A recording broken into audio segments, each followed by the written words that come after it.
மட்டக்களப்பு பிரதேசத்தில் நாகதம்பிரான் வழிபாட்டு முறை மிகவும் முக்கியமான ஒன்றாகும்.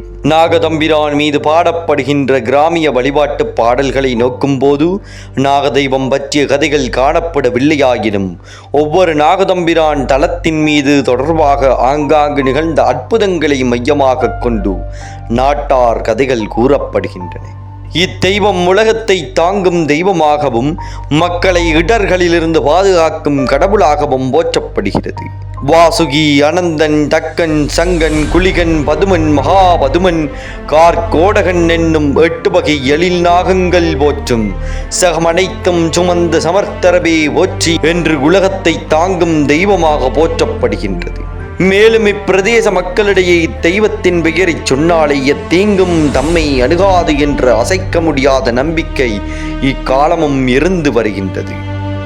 நாகம், நாள் சாதி, அருசாதி, விரியன், வரிவண்டு வகையுடன் வளலை, நாள் சாதி, செங்குளவி, செய்யான், கருங்குளவி, வண்டு வகை உமது திருநாமமதை ஓத வணுகாது என்றும் 8 திசைகளிலும் நின்று காவல் புரியும் தெய்வமாகவும் வழிபடப்படுகின்றது என்பதை பொந்துலுரை சிந்து முதல் புடையனொடு விரியன் பொறி வளலை எளியரனை வற்க முதலாக நிந்தனைகள் செய்யாமல் எங்கள் துணையாக நிகழ் அட்ட திசை காவல் நீ என்று பாடப்படுகின்றது. இன்றும் புற்றுகள் உள்ள இடங்களிலெல்லாம் பால் பழம் வைத்து வழிபடும் வழக்கம் இன்றும் மட்டக்களப்பில் காணப்படுகின்றது.